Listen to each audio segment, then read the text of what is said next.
Bienvenidos a Inversión y Desarrollo. El día de hoy abordaremos el tema Centro Histórico y Club Guatemala. Y para ello nos acompaña Aníbal Chajón, que él es historiador y nos va a contar más sobre Guatemala, qué había en tiempos pasados y cómo podemos seguirlo aprovechando para hacer del Centro Histórico un punto de desarrollo. Bienvenido, Aníbal.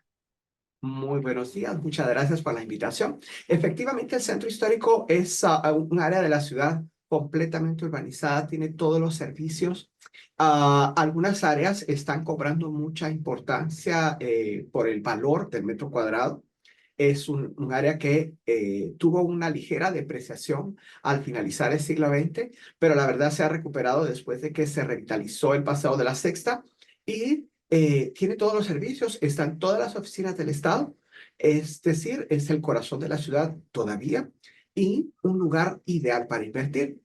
Justamente hoy en la mañana estaba viendo un noticiero interesante que hay un grupo de organizaciones en Costa Rica que se están quejando por el aumento del turismo y lo que provoca el aumento del turismo, según los quejistas, era aumento pero aumento de empleos, aumento de ingresos. O sea, yo no le encuentro ningún problema. Me parece que esa es la vocación que tiene actualmente nuestro centro histórico. Es un destino que puede aprovecharse como desarrollo turístico de una forma increíble. Lamentablemente no tenemos ese tipo de inversiones y esa proyección.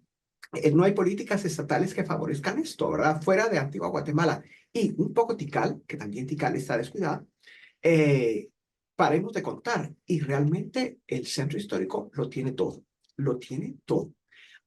¿Qué fue el centro histórico? Bueno, es parte de la antigua ciudad de Caminalcuyú.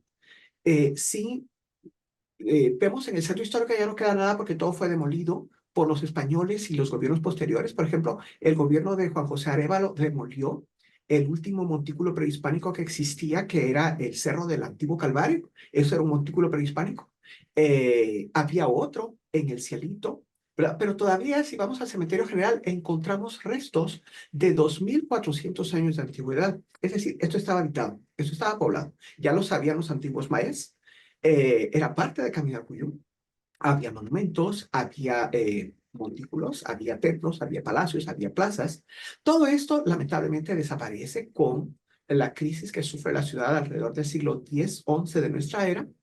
¿Y por qué no tenemos respuestas de qué pasó? Muy sencillo, habría que desmontar la ciudad, excavar y descubriríamos qué pasó. Pero como eso no puede hacerse, todavía nos quedamos con muchas incógnitas, ¿verdad? ¿Qué fue lo que pasó con la ciudad? ¿Por qué quedó abandonada por su élite y por parte de sus habitantes? Pero entonces, cuando los españoles conquistan el territorio y lo convierten en parte de los dominios españoles, el área vuelve a cobrar importancia, primero como lugar para crianza de ganado. Lo que ahora conocemos como la zona uno era el predio en el que la cofradía del Carmen tenía vacas, era un potrero y era un espacio muy interesante porque era la ruta de paso desde la capital, que ahora es la antigua Guatemala, hasta el lago de Izabal, que era donde salían los productos de exportación. Entonces, en el camino estaba el pueblo de Asunción la Ermita, por eso el Valle de la Ermita, y cuando en el siglo XVIII Martín de Mayorga decide el traslado de la ciudad, pues lo instala acá. Y eso es lo que vamos a ver, un desarrollo a partir del siglo XVIII.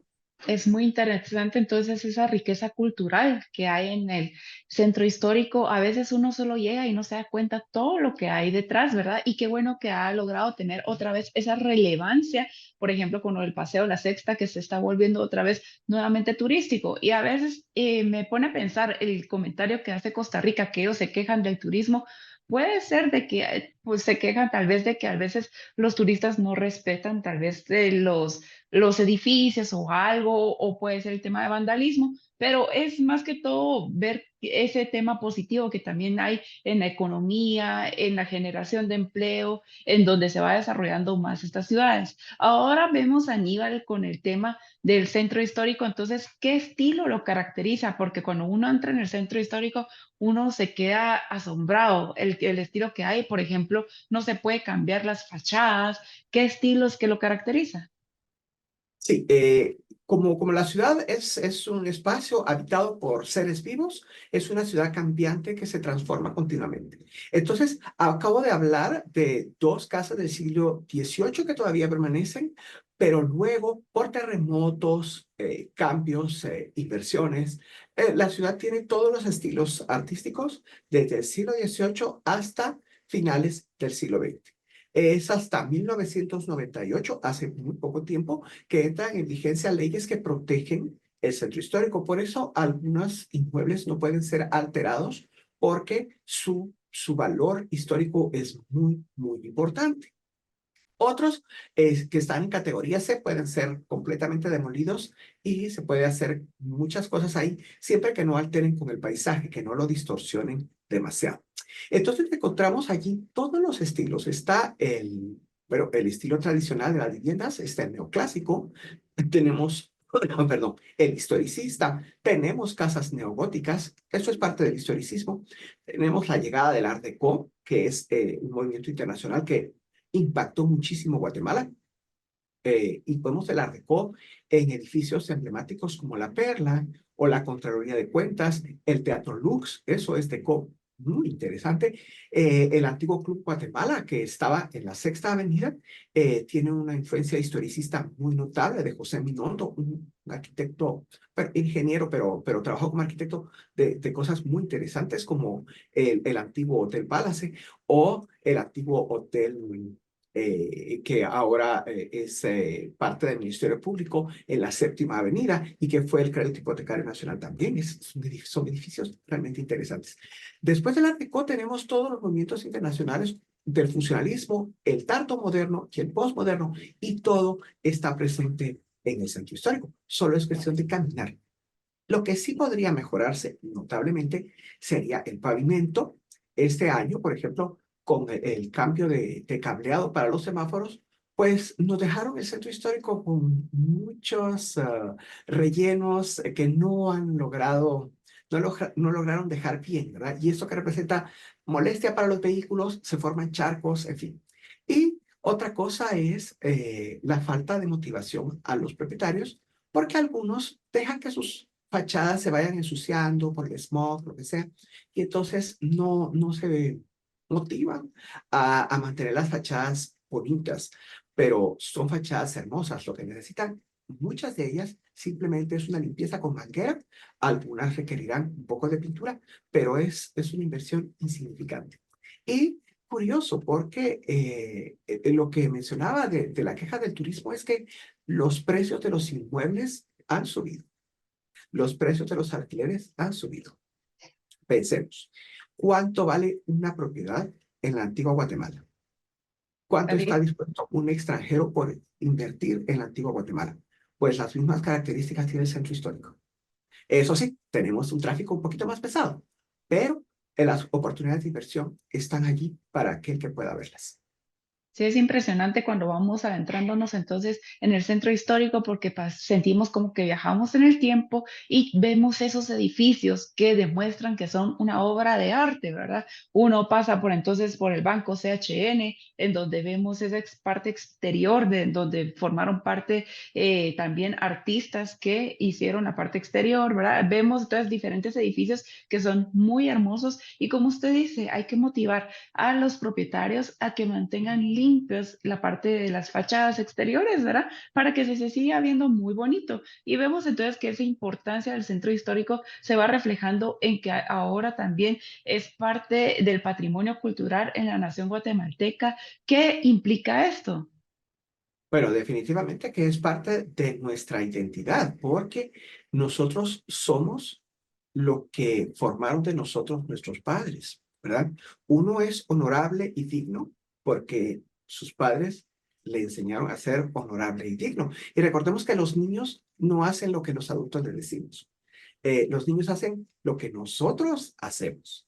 Si una persona es honorable, si una persona es responsable, si una persona es respetuosa, su hijo va a ser así. Y pues el legado de nuestros antepasados, ¿verdad? Ellos nos dejaron estas casas, nos dejaron unas tradiciones, nos dejaron una forma de ser, una forma de ver el mundo, de entender el mundo. Y vuelvo otra vez al aspecto turístico. Eso es lo que llama la atención de los extranjeros. Veámoslo de esta forma. Guatemala tiene un componente económico interesante que son las remesas. ¿Qué son las remesas? Son aquellas personas que van a trabajar al extranjero para ayudar a su familia que está aquí en Guatemala porque ama a su familia que está aquí en Guatemala y sueña con regresar. ¿Ah? Eso no pasa en otras partes del mundo. En otras sociedades hay que olvidarse de los viejos. O sea, la juventud quiere irse a la universidad, alejarse, van a ver a sus familiares para el Día de Acción de Gracias y todas las películas que hablan de eso es lo molesto y lo desagradable que es soportar la conversación de los adultos mayores, sus cosas que se entrometen y que ellos quieren ser libres, que quieren vivir una vida de fantasía. Nosotros no queremos eso. Nosotros somos guatemaltecos, queremos estar unidos con nuestros seres queridos, porque los únicos que nos pueden querer de verdad son nuestros adultos mayores, los que nos criaron. Entonces yo no concibo como si uno hereda la casa de su abuelito, de su abuelita, que lo quiso aún, usted la bote, la destruya, la abandone, deja que se le caiga el techo. ¡Ah! Digo yo, estos señores no querían a sus abuelitos. pero, pero veámoslo entonces desde la otra perspectiva. Es una inversión. Es una inversión que permite recuperar cualquier cifra allí colocada. Y es el desarrollo, es las posibilidades, es la creatividad. De eso se trata ser empresario, ¿verdad? Totalmente de acuerdo. Y es una responsabilidad de los que somos también propietarios de tener nítidas nuestras casas, porque no queremos ver una casa que se está desmoronando porque se vuelve una contaminación visual también para las personas que están ahí, ¿verdad? O se vuelve también foco para riesgos ahí de salud o temas ahí de otro tipo, ¿verdad? Ahora vemos a nivel de que entonces el centro histórico, ¿cómo lo podemos seguir potencializando para hacer un punto turístico en donde diga el ciudadano extranjero que viene, el turista? Quiero ir al centro histórico porque es un punto donde tengo que ir a visitar, tengo que ir a conocer la historia de Guatemala. ¿Qué podemos hacer o qué acciones hacer para seguirlo potencializando? Definitivamente se ha hecho, muchos son iniciativas privadas. Pensemos que gran parte de los turistas que vienen a la capital van al mercado. ¿Por qué? Porque quieren comprar recuerdos, porque quieren conocer la comida, porque quieren ver lo auténticamente guatemalteco. Y la verdad es que pasear por cualquier parte del centro histórico, uno lo logra. ¿Qué se necesita? Difundir información, colocar cédulas informativas. La verdad, el Paseo de la Sexta está muy lindo con sus arbolitos y todo. Algunos árboles no están bien situados porque, por ejemplo, el antiguo Club Guatemala está oculto por dos árboles muy frondosos. Son árboles preciosos, pero obstaculizan la vista de la arquitectura. Por lo menos esos dos. Luego, información. La gente no sabe por dónde está pasando, no lo estima, ¿verdad? Porque no saben qué ocurrió allí. Si nosotros vamos, he tenido la oportunidad de hacerlo con mis estudiantes, vamos y narramos la invasión de Francisco Morazán por la Sexta Avenida, recordemos que Francisco Morazán es el que da origen a Se fue con Pancho, ¿verdad? Si algo se va con Pancho es porque no lo robaron, porque Francisco Morazán ordenó que sus tropas saquearan la ciudad. Entonces, imaginemos eso por la Sexta Avenida, cuando están entrando las tropas, rompiendo las puertas, robando la plata, robando los cubiertos, las joyas de las señoras, y uno queda impresionado. Y luego uno va a una cafetería, no vamos a decir el nombre, pero la gente la conoce, que tiene su subterráneo. Y uno cuando va a pagar por el pan, ve las gradas hacia abajo. ¿Por qué tiene ese subterráneo? Porque la familia compraba vino y aceite de oliva de España y lo distribuía a Guatemala. Entonces, allí, en ese subterráneo, debieron ellos ocultar parte de su tesoro para que las tropas de Francisco Morazán no se las llevaran. Ese tipo de cosas, cuando uno lo ve, cuando uno lo está experimentando, cambia su perspectiva. Pero si uno no lo sabe, si no hay células informativas en la calle, no nos dice nada, ¿verdad? Entonces, son paredes vacías, son muros silenciados. Cuando, como decimos nosotros, ¿verdad? Si las paredes hablaran y tienen mucho para contarnos. Sí, ahí está la importancia entonces de los narradores que van acompañando al turista para darle a conocer toda esa historia que hay detrás de todos esos muros o esos subterráneos o todo lo que ha pasado acá. Para ir finalizando, Aníbal, ¿cuál es ese mensaje final para las personas de seguir conociendo nuestra ciudad, de seguir visitando, de seguir también teniendo esa querer conocer más sobre Guatemala, de qué es lo que ha pasado, lo que hay detrás de cada muro? ¿Cuál es ese mensaje final? Pero definitivamente tenemos que informarnos, tenemos que saber, tenemos que conocer. Hay varias publicaciones en las que hemos podido participar, están disponibles en Internet, en la página del Centro de Estudio de las Culturas en Guatemala de la Universidad de San Carlos. Ahí pueden, pues, empezar a conocer algunas cositas, ¿verdad? Está organizado en forma geográfica. Entonces, fue pensado así, toda la primera avenida, toda la segunda avenida, para que uno, sin bajarse de su automóvil, pudiera hacer el recorrido. En aquella época la sexta todavía era vehicular, ¿verdad? Ahora hay que bajarnos, caminar y todavía es más bonita la experiencia. Entonces, informémonos y valoremos eso que nuestros antepasados se esforzaron por construir, por dejar a nuestras generaciones y hagamos ese esfuerzo, dejémoselo a a las jóvenes generaciones porque lo van a estimar. Sí, y a nosotros también como población, cuando nos vamos informando, vamos aprendiendo más de nuestra historia, nos volvemos voceros ante las futuras generaciones, ante los turistas también, y podemos compartir más de nuestra historia de Guatemala. Gracias, Aníbal, por habernos acompañado en Inversión y Desarrollo. Vamos a un corte y lo continuamos.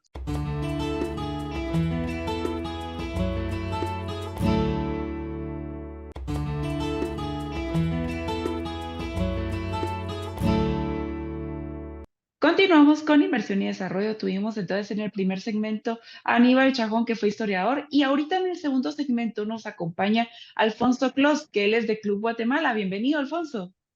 Mucho gusto. ¿Cómo está? Bienvenido aquí, felices y contentos de poder hablar de nuestro país, de hablar del centro histórico, su importancia y también el Club Guatemala. Cuéntenos qué es el Club Guatemala. El Club Guatemala es un centro social. Ya tiene muchísimos años. Va a cumplir este año, cumplió 127 años. Esperamos celebrar a lo grande los 130 años. Excelente, qué bueno ver entonces esos 127 años, ha pasado muchas personalidades por ahí y vemos también de que el Club Guatemala entonces tiene mucha importancia desde hace varios años como un lugar cultural y de elegancia. Cuéntanos un poco sobre ello. Sí, el Club Guatemala se formó como un centro social y cultural, donde eran famosos los bailes de debut en sociedad. Debut de sociedad era que las familias presentaban a las casamenteras entre 18 a 22 años. Entonces ellos bajaban las escaleras y para que las conocieran también patojos casamenteros. Las señoritas venían con sus padres. Igual los casamenteros venían con sus padres. Entonces eso era famosísimo. Eso, si sabemos en la historia, nació en Inglaterra, ¿verdad? Se le presentaba a la corte las chicas casamenteras que tuvieran entre 18 y 19 años. Nosotros alargamos un poquito el tiempo, ¿verdad? Hasta 22 años. Eso se perdió lamentablemente, pero era lo que más habla la gente, lo que nos destacaba en aquella época. Sí, es muy interesante que antes las jóvenes o los jóvenes también eran presentados a la sociedad, ¿verdad? Para Sí, que se presentaran para esas actividades después sociales, ¿verdad? Y fueran ya formando su grupo de amigos también. Ahora vemos entonces de que el estilo arquitectónico del Club Guatemala, ¿cuál es el que lo caracteriza? Vemos esa fachada que es muy bonita, la parte interna también muy elegante. ¿Qué es lo que lo caracteriza? bueno, el estilo arquitectónico del Club Guatemala es colonial. Usted ve sus arcos, sus columnas, es de estilo colonial. Sí, ya me imagino uno haciendo alguna actividad ahí en donde uno siente que está en la época de antes o tal vez Sí, los que ahora han visto alguna serie tipo colonial también o Bridgerton o algo así, nos podemos imaginar que estamos en esas épocas. Ahora vemos entonces de que el Club Guatemala ha sido nombrado también como un monumento nacional por el Instituto Nacional de Antropología e Historia. sí, el Club Guatemala ha recibido varios reconocimientos. Eh, fue recibido la Orden de Quetzal en grado de Gran Cruz. Esta la otorgó el presidente Álvaro Arzú Irigoyen en 1997 por cumplir 100 años, ¿verdad? Y ha recibido varios reconocimientos por su estilo, por ser un centro icónico en el centro de la ciudad, Sí, y ¿verdad? vemos que el Club Guatemala antes estaba en otra dirección también siempre en la zona uno y después ya fue que se pasó a donde está actualmente, ¿es correcto? Sí, en primer lugar estuvo en la 11 calle entre Sexta y Octava Avenida, dicen los historiadores. No sé por qué ponen 2 cuadras, pero estaba en la 11 calle. Después pasó a la Sexta Avenida y actualmente está en la Séptima Avenida, 1275, zona uno. El edificio fue construido más o menos en los años 1940, un poquito más, un poquito menos, por el arquitecto, era arquitecto ingeniero que construyó el Club Guatemala era Rafael Pérez de León. Él tiene varias obras importantes en nuestro centro histórico, por ejemplo, el edificio Correos, el Palacio Nacional, entre otros, ¿verdad? Era el arquitecto, supongo que era el de moda en esa época, por eso los socios del Club Guatemala lo escogieron a él para que construyera las instalaciones del Club Guatemala, que fueron hechas para que funcionara el Club Guatemala. No fue una propiedad que se fue adecuando al Club Guatemala, sino era algo que se hizo. Sobre todo el salón principal que actualmente se llama Don Pedro de Alvarado, que era donde se hacían las principales recepciones, sobre todo la que le mencioné al principio, que era el debut de las señoritas en sociedad, ¿verdad? La presentación de las señoritas a sociedad. Qué interesante entonces saber de que él también construyó diferentes edificios del centro histórico y que hizo un diseño exclusivo para el Club Guatemala. Uno cuando entra, se ven entonces toda la fachada interna es muy bonita, muy elegante y los felicito entonces. Ahora, ¿qué datos curiosos podemos saber del Club Guatemala?